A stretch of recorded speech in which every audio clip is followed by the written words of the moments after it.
Olá, bem-vindo ao Pode Ficar Neurótico, o nosso canal no YouTube. Eu sou Isaías Lima. Eu sou Angélica Alves e hoje nós vamos falar de como equilibrar a criação dos filhos entre os limites e o afeto. Muito bem, antes da gente seguir adiante, nós queremos que você se inscreva no canal, curta, isso vai ajudar a gente.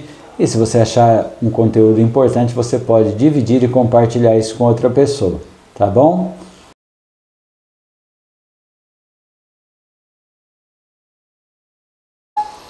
Muito bem, Angélica, a gente está nessa saga, né, desse nosso papo de portão aqui, sobre esse tema importante que é família de uma forma geral. E entre essa temática de família, uma coisa que muito se fala hoje em dia é como estabelecer esse equilíbrio entre dar limites e dar afetos. Acho que a gente pode desenrolar uma ideia boa sobre isso aí, né? Sim. As crianças hoje estão difíceis de dominar, vamos dizer assim, né? Os pais estão tendo dificuldade de dominar. Sim, sim. E eu acho que é justo a gente começar pensando aí sobre o que é esse afeto que a gente tanto fala, né? A gente fala muito de afeto, a gente pode começar então pensando o que não é afeto, né? A gente tem a nossa pauta aqui, o nosso roteiro, e aí a gente vai falando e comentando sobre essas questões para que você entenda o que é afeto, começando a entender o que não é afeto.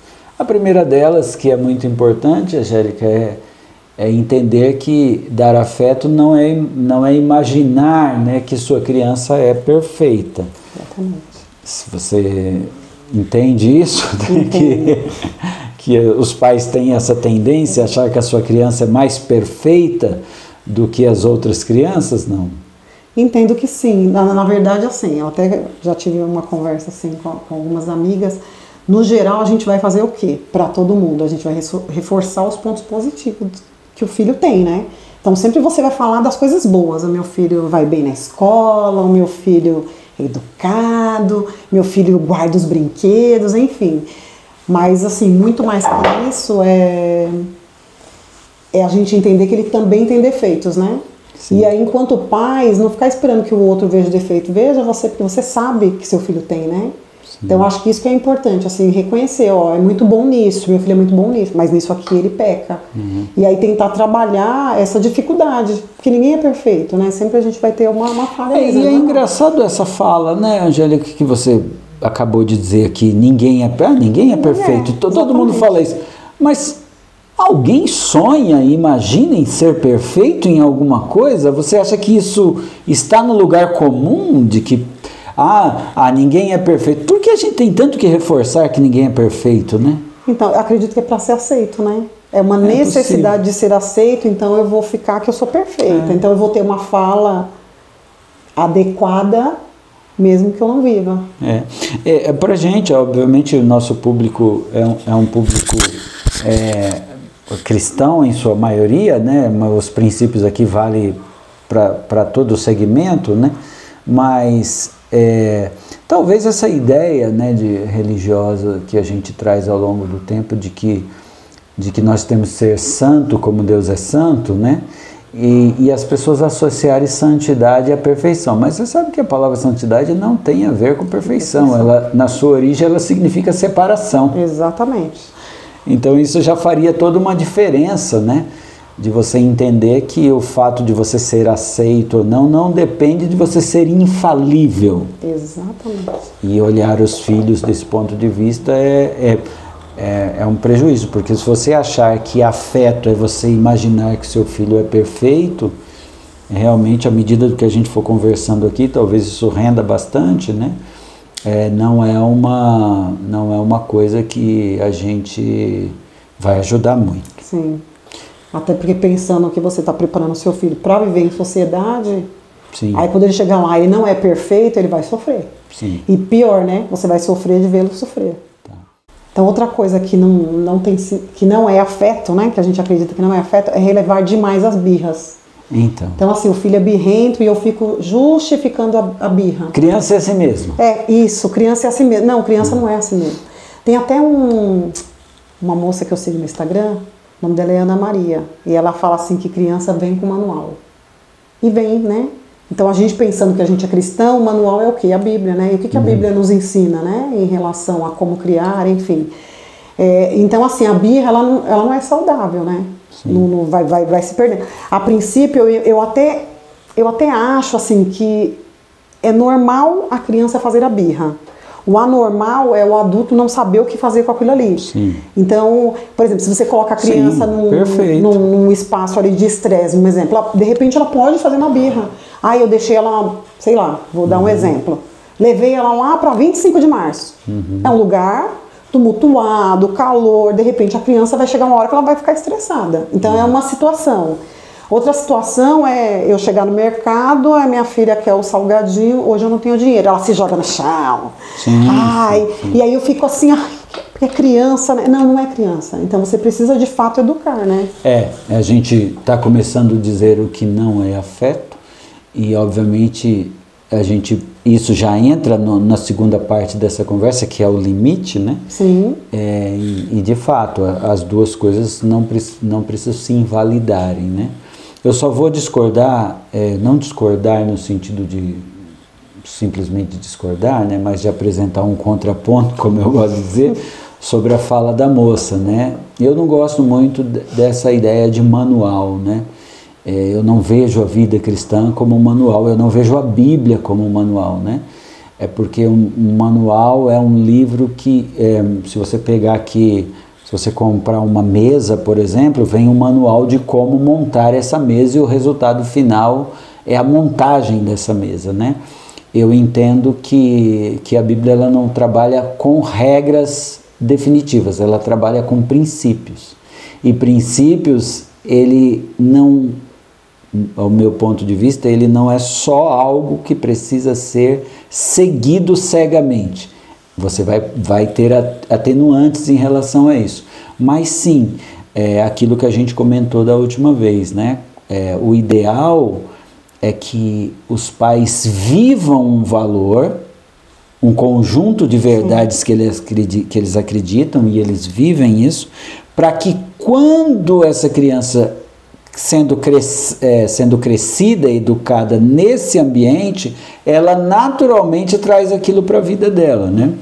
E porque o nosso problema com o manual é isso, às vezes eu não sigo porque eu sou adulto, mas você tem que seguir porque é criança, né? Não, sim, mas entra isso, né? Na verdade, é uma referência, talvez o termo manual não caiba, mas bem sim, a ideia é essa, né? Nesse sentido da palavra, sim, né? Sim. Que cabe muito bem, filha, se você viver, o negócio flui.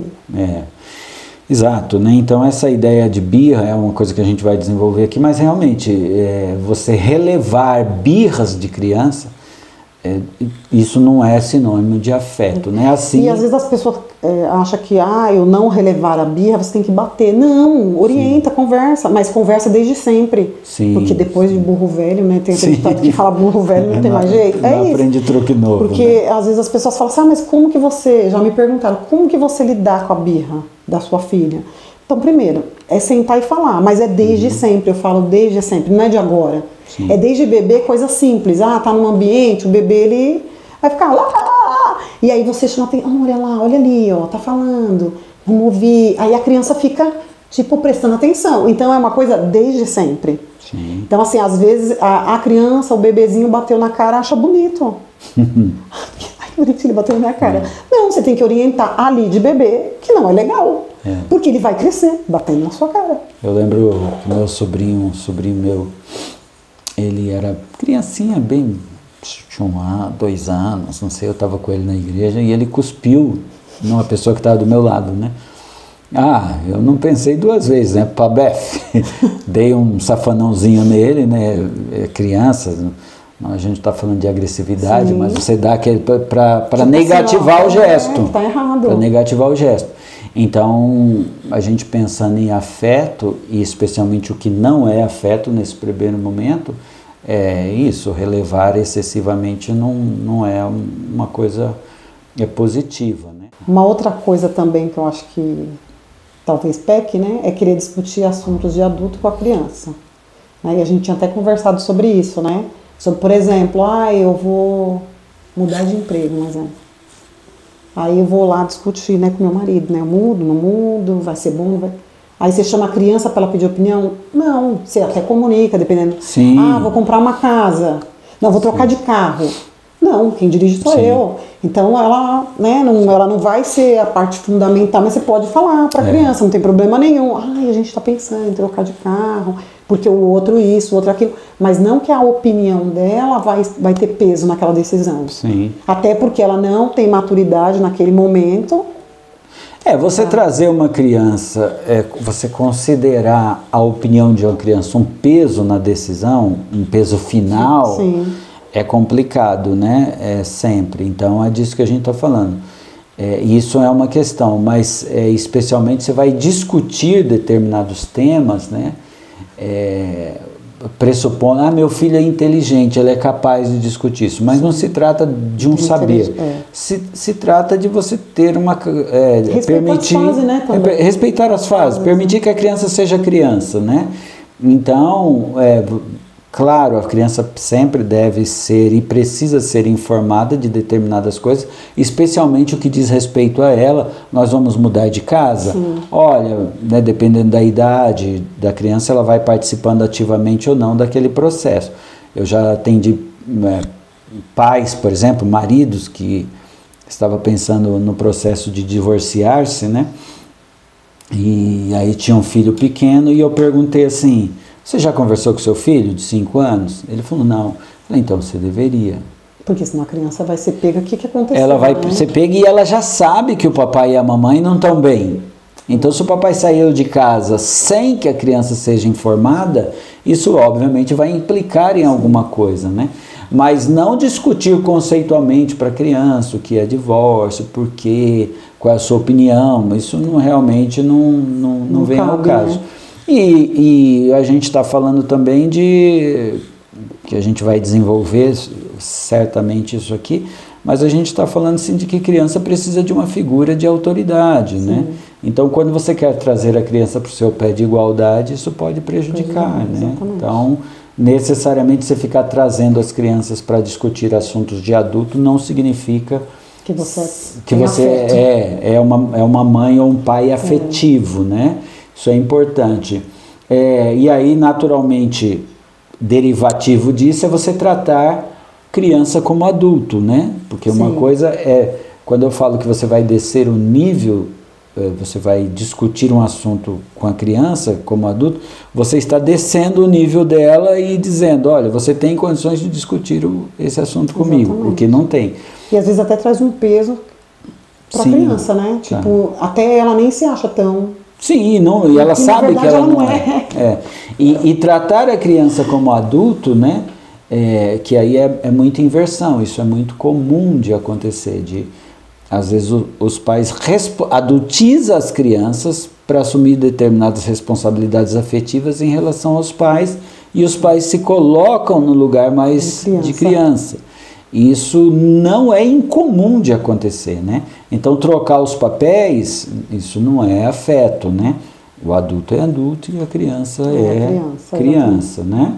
E aí, eu acredito que quando tem essa inversão, é que o pai, a mãe, elas não estão maduras ali, né? Sim, de saber qual é o papel dela, né? Então, eu acho que quando a gente não sabe qual é o nosso papel, vai dificultando ainda mais, né? Sim, você sabe que no curso que eu ministrei sobre maternagem, a gente teve um fechamento presencial, o curso foi online, mas a gente teve, né, os participantes, a maioria mulher, claro, a gente teve uma reflexão muito interessante, discutindo se a maternagem é um instinto, ou não é, enfim. E a gente falou assim, muitas pessoas podem ter o instinto de ser mãe, mas não tem o instinto da maternagem. Também. Porque você ser mãe é uma coisa, e você exercer a maternagem é outra coisa. Entende? Essa coisa, você é coleguinha, você é a melhor amiga da minha filha ou do meu filho. Não, se você ocupar o lugar de melhor amigo, você perde o lugar de pai e mãe. Exatamente. Então você tem que equilibrar isso de uma forma que fique claro para a criança que você é pai e mãe, né? Isso é muito importante, né? É muito engraçado, né? Porque a minha filha, ela é bem... E fala, né? E fala. E aí eu falo pra ela, quem é a mãe? Tem que lembrar, né? Isso, aí eu lembro, quem é a mãe? Você é o que mesmo? Aí fica assim. Aí eu falo, não, mas fala o que você é. Quem é a mãe e quem é a filha aqui. Então é isso. Denomina, né? Porque aí às vezes, realmente, até porque as crianças estão diferentes, eu acho que assim, Sim, hoje é uma arte você ser mãe e você ser pai. É uma arte, você tem que aprender ser mãe e ser pai.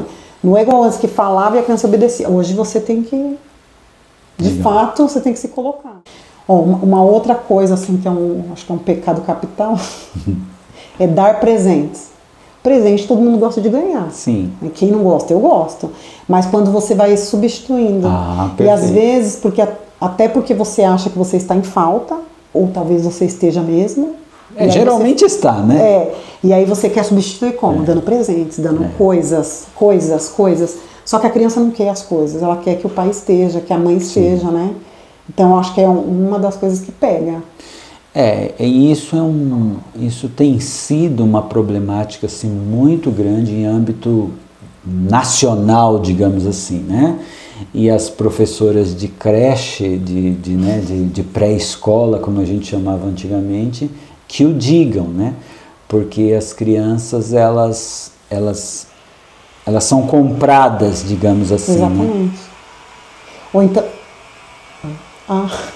Pedreiro, aí você fica enfermo depois, né?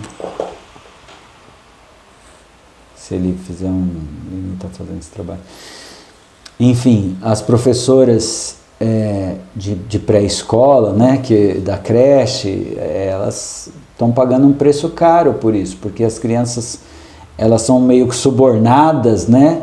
E os pais ficam muito tempo longe das crianças e querem compensar com presentes, né?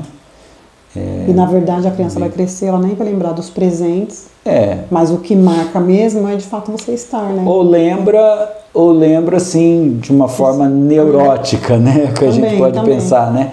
Eu tenho situações de adultos que tem assim, vício em dar presentes, né? Não consegue não dar presente como uma forma de conquistar um afeto, um espaço. E aqueles que também, se não receber, fica frustrado. Você fica frustrado, né? Porque às vezes tem isso, né? Exatamente. Isso é importante. Outra coisa, Angélica e nosso pessoal aqui, né, que é bem complicado, mas a gente precisa estabelecer isso, até porque não somos nós que estamos inventando nem isso. Se alguém quiser uma leitura, uma indicação de alguma coisa sobre isso, você vai achar em muitos lugares, mas ficar do lado do seu filho, mesmo quando ele está errado, não é afeto. Não é. Entende? Isso é um problema também, porque a gente acha que mascarando um pouco esse erro, né? Você está sendo empático, está sendo afetivo, está demonstrando carinho, e na verdade não. Você está criando um problema. Criando um problema. Porque aí a criança ela vai entendendo o quê? E criando um problema não só para você. Para a criança. Para a criança e para as futuras relações dessa criança. Que ela vai ter, exatamente. Entendeu? Sim. Verdade. É triste mesmo, porque as crianças sofrem e realmente aí cresce, vira um adulto problemático, porque aí se ele for contrariado, pronto. Sim. Aí o que acontece? Ele não consegue viver em sociedade. Pode olhar, crianças assim, no geral, ela fica sozinha. Sim. Né? Então, realmente, assim, os pais têm que ficar na alerta mesmo. Pensar assim, olha, você vai fazer seu filho sofrer. E você vai ver ele sofrer e você vai sofrer de ver ele sofrer, né? Sim. Então, realmente, eu acho que tem que pontuar, o filho está errado, pontua. Você não vai deixar de amar. Exatamente, porque a gente começou dizendo aqui, Angélica, que não existe ninguém perfeito. Exatamente. A perfeição, ela é uma construção. Se você depender de ser perfeito para habitar a eternidade, ninguém vai ficar vazio lá. É por isso que teve que existir um intermediário nesse processo que tivesse uma postura mais próxima da perfeição e conseguisse, então, se sacrificar em função de pessoas que nunca terão a condição de ser perfeito, né? Então, essa é uma ideia importante que a gente precisa sempre ter em mente. Não é afeto, tá? Outra coisa também é deixar a criança fazer o que ela quiser. Que é quase um derivado do anterior, né? De não reconhecer que a criança está errado. Exatamente. Não, ele faz o que ele quer, ele que manda aqui em casa. Ó, ele manda. Né? Que nem a gente vê. E eu fico assim preocupada, né? Porque eu falo assim, não é uma vergonha?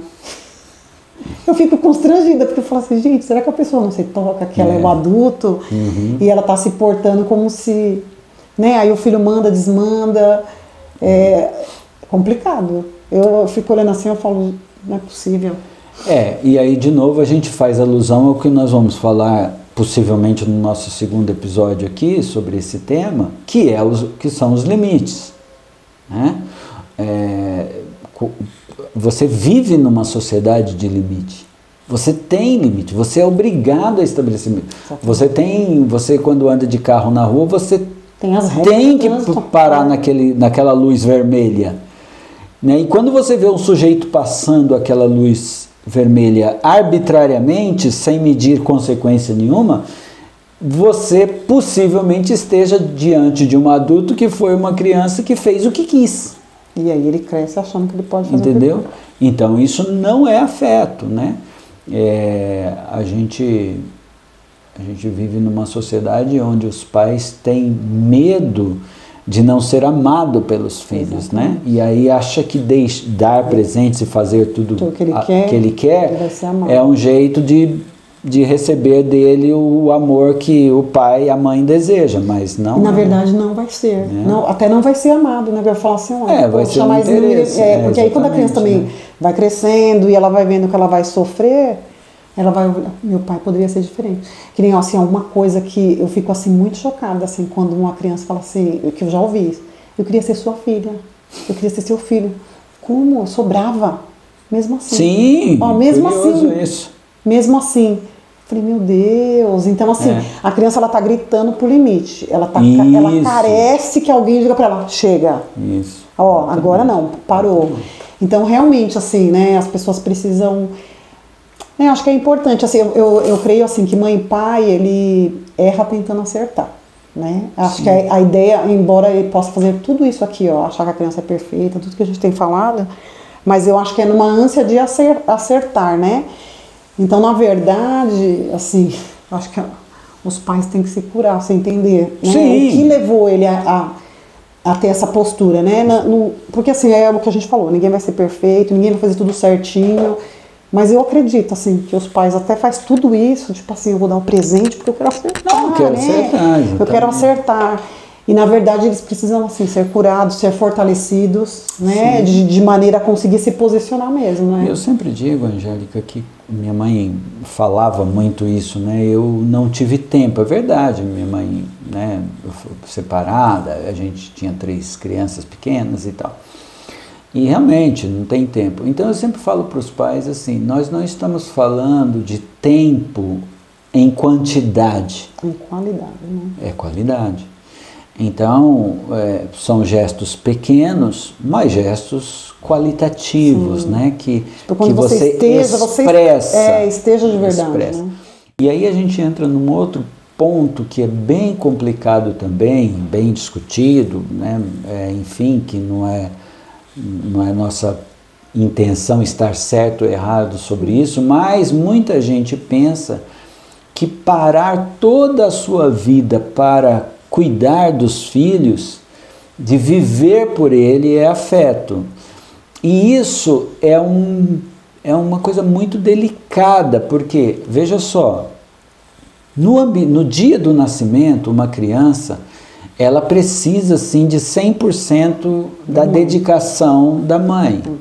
E vai precisar isso nos primeiros meses de vida. E se for possível ali, dependendo, né, talvez ali os primeiros anos de vida, é importante que a mãe esteja presente. Entendendo que nós estamos falando de qualidade e não necessariamente de quantidade, né?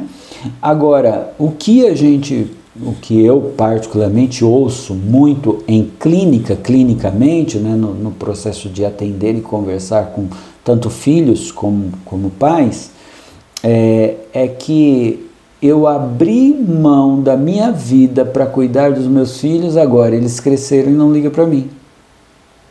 Então isso é um problema muito sério. É porque foi jogado todas as expectativas ali, né? Exatamente. E aí realmente vai se frustrar.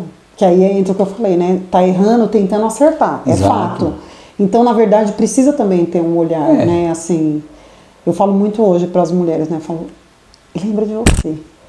Sabe assim, o filho é importante, ele é importante. O marido é importante, mas eu sou mais importante. Porque se eu não estiver bem, eu não consigo segurar mais nada, né? Então, eu creio assim, que até eu mudei também em relação a isso. Porque eu falo, né? A gente está todo dia aprendendo. Mas hoje eu olho e falo assim, não, eu preciso me amar, independente de qualquer coisa, né? Eu preciso ter um tempo só pra mim, um tempo pra mim. Até porque, Angélica, maternidade ou maternagem, né?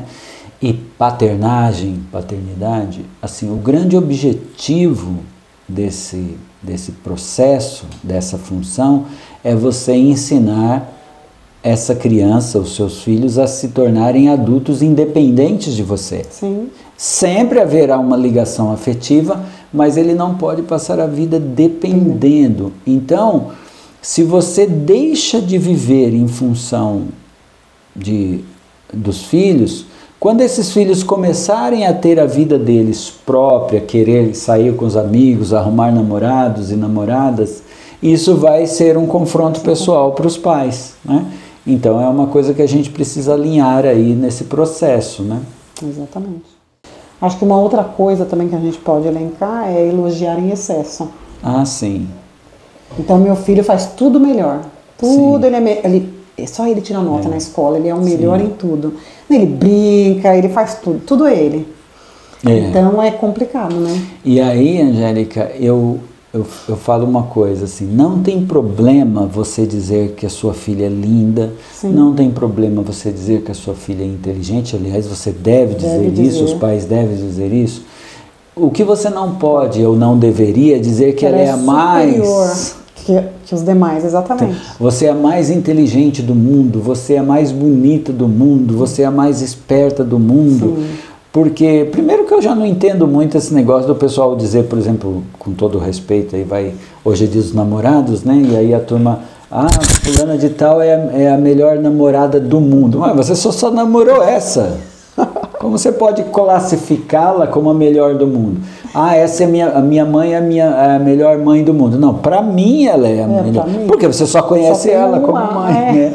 Então isso acaba constrangendo quem não teve uma mãe tão boa assim, um pai tão bom assim, né? Mas assim, claro que o lugar do elogio, ele é necessário e é muito importante. A gente vai falar muito disso, né? Que a criança precisa mesmo, porque ela vai ser construída a partir desse olhar. Mas esse não pode ser um olhar mentiroso. Sim. Você não pode fazer a criança achar que ela é uma coisa que ela não é, porque ela vai acreditar nisso. Sim. E aí, quando ela cair numa vida real... Alguém disser que ela não é... Todo mundo tirar 9,5 na prova e ela tirar 4,5, isso vai ser um problema, né? Sim. Então, são temas assim que é necessário, né? Que a gente olhe. É um desafio? Sim, é um desafio, né? Ficamos por aqui então, tá bom? Agradecemos se você veio até aqui. Vai ficar aí o e-mail, se você quiser mandar uma dúvida, uma pergunta, interagir com a gente agradece. E não esqueça aí de curtir, de compartilhar, isso vai ajudar bastante a gente. Tá bom, Angélica? Até a próxima. Até a próxima. Abraço. Beijo.